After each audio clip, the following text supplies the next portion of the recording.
Hello Leo, welcome dito sa aking channel, Kapalaran 888 Leo. Alamin natin kung anong messages, vibration, gabay, energy para sa inyong lahat.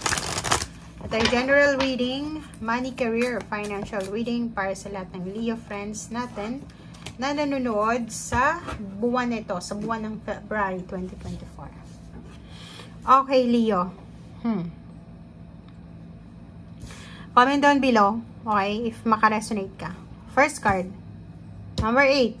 Trap in fear. May iba sa inyo dito, Leo, na nakaranas ng sobrang takot sa usaping pera. Like for example, for several months, starting siguro November, December, January, sobrang matumal yung negosyo mo kung may negosyo ka. Yung sweldo mo naman, sumusweldo ka pero hindi masyadong kalakihan. May trabaho ka naman pero kapos na kapos ka. Sinasabi ng barasa dito, huwag kang matakot. Kasi, yung mga sacrifices mo, may pag-asa ka na makapagsimula ulit. So, it's parang endings and new beginnings. Kasi endings to and new beginnings. So, sinasabi ng baraha na etong takot, etong feeling mo wala kang magagawa, restricted ka sa mga actions mo. Ano yung pakiramdam na natatakot ka na kung ano yung mangyari sa mga susunod na araw kasi wala kang income, mababa lang yung income mo, yung negosyo mo matumal, parang ganun. So, natatakot ka. So, parang yung iba sa inyo hindi makatulog sa gabi or nakakatulog pero sobrang stressful ng pakiramdam. And this month, sinasabi ng barahan na huwag kang mag-alala kasi Leo may magsisimula. May new beginnings. Makakapagsimula ka and matatapos na yung mga trap in fear, yung mga pagsubok sa buhay mo. Diba? May pag-asa ka na and that's the destiny. Diba? Wala tayong magagawa Pag sinabi ng Panginoon na ganito yung mangyayari or kung ano yung mangyayari yon. But this month, sinasabi na tapos na. Unti-unti ka nang makakaalis sa katakot-takot na nangyayari sa buhay mo, lalo na sa usaping pera. Okay. Thank you. Lahat ng sacrifices mo ay posibleng magkaroon ng outcome.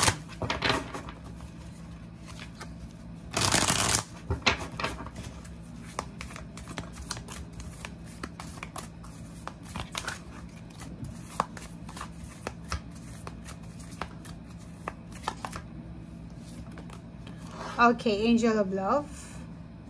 Wow. 49, 11, 9, 10, 11, 12. 13, 4. Stability. Sinasabi ng barasa dito guys na simulan mo ulit na mahalin ang sarili mo. 'Di ba? So, umalis ka na. Kumawala ka na dito sa mga attachment nyo. Kasi, parang sinasabi ng barasa dito, Leo, na masyado ka nang naka-attach dito sa takot mo. Okay? May mga iba kasi sa inyo na ang tagal nyo nang walang trabaho. Diba? Yung iba, inabot na ng taon. Yung iba, may trabaho pero sobrang baba ng sweldo. Parang ganun. So, natatakot ka kung darating pa ba yung destiny mo, darating pa ba yung pagbabago, pero darating talaga siya. So, kailangan mo ulit na mahalin ang sarili mo. Kailangan mo ulit na mangarap. Kailangan mo ulit na magsimula ng bagong goals. Kailangan mo ulit na alisin yung attachment mo dito sa takot na to, sa limitation. Kasi parang nakikita natin dito, naka-attach ka sa limited belief mo.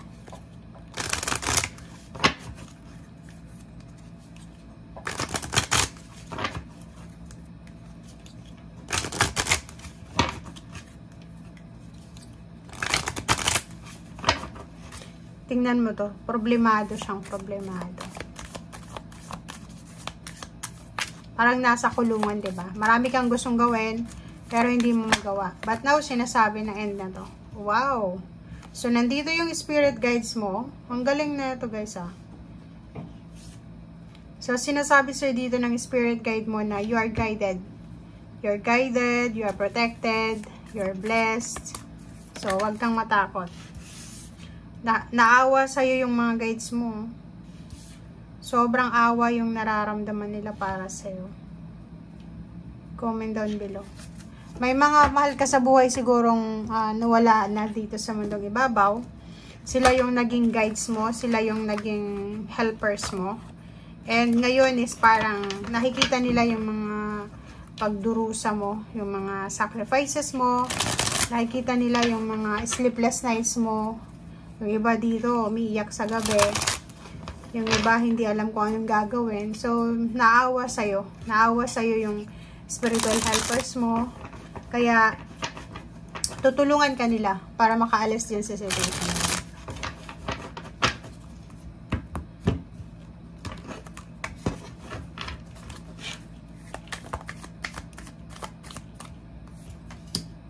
O, diba? May liwanag.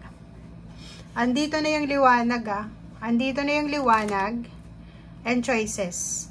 So, maraming choices. Marami kang pwedeng pagpilian. Nandito na yung clarity.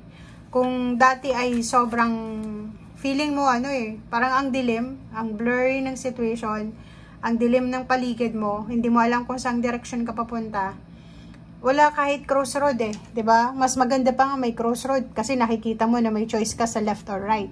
Pero yung situation mo, wala, nakatrap ka lang sa isang lugar, stagnant, madilim, hindi mo alam kung saan yung daan palabas. And dito, sa buwan ng February 2024, makikita mo yung daan palabas sa lugar na ito na madilim, and then may choice ka na makikita. Okay? Or pwedeng sinasabi sa'yo ng baraha, may choice ka na gawin kung ano yung gusto mong gawin sa buhay. Okay?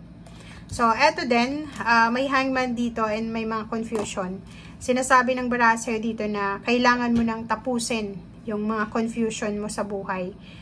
Yung mga procrastination natin, kailangan mo nang tapusin yan.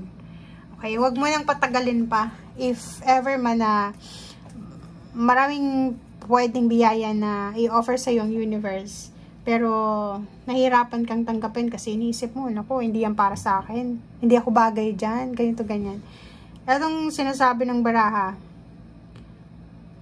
kung may mga hinihintay kayo na isang trabaho, isang financial na pagkukunan, source, na hindi dumarating, let go nyo na, instead na attach pa rin kayo, 'di ba? For example, 2 years ka nang unemployed. Naghihintay ka na tawagan ng company, pero 2 years na hindi ka pa rin tinatawagan. Imposible naman yun na hindi pa nakita yung, hindi pa natapos yung result ng exam interview mo, 'di ba? So, wag ka nang maghintay dyan, 'di ba? Wag ka nang maghintay. Yun, hanap ka ng ibang direksyon. Kasi sinasabi ng baraha, makikita mo may mga choices ka na may liwanag na, and hindi ka na nakatrap. Kasi yung paghihintay mo, siya yung nagiging siya yung parang ninanakaw niya yung youth mo. 'Di ba? The more na naghihintay ka sa kung ano man yan na hinihintay mo, the more na madidisappoint ka. Mamamalayan mo na lang, matanda ka na, or may edad ka na, sa kakahintay. 'Di ba? Yung iba sa inyo dito, relationship, hindi na nakapag-asawa dahil sa paghihintay na maipromote sila sa trabaho. Parang sinasabi, okay, after ng promotion, mag-entertain ako ng karelasyon, hanggang sa hindi na promote, tumanda na lang kasi sa paghihintay. So, yun. Okay, so nakikita natin dito guys na this month ay busy kayo sa, yun, pwedeng interview, exam, sa mga trabahong gusto nyong pasukan. May iba sa inyo ditong nag-re-research, searching siya ng work, or pwedeng searching siya kung ano man itong hinahanap niya, pera. Okay, so fire sign Leo, sinasabi ng baraha dito na busy ka this February para magkaroon ng, or hanapin ang paraan, ang dahilan, ang ways para dito sa perang to, para mahawakan mo yung pera. So, sobra kang motivated ka, okay? And dito, sinasabi ng baraha na yun, tuloy lang, kasi sinasabi dito na konting tiis pa, makukuha mo rin kung ano yung deserve mo na blessings, 'di ba? So, hindi ka dinidisappoint ng baraha mo, parang binibigyan kanya ng power of waiting, 'di ba? Power of waiting na kailangan mo ng temperance, huwag kang magpadalos-dalos, kasi ang blessings na to is kailangan mo maghintay, 'di ba? So, for the moment daw, kailangan mo munang magtipid. Huwag ka munang gastos ng pera sa buwan ng February. Ipunin mo muna yung pera mo, And once na sure na itong mga kontratang ito or kung ano pa man ang new beginnings, tsaka ka na gumastos. Parang ganun. So, thank you guys and see you again. Bye!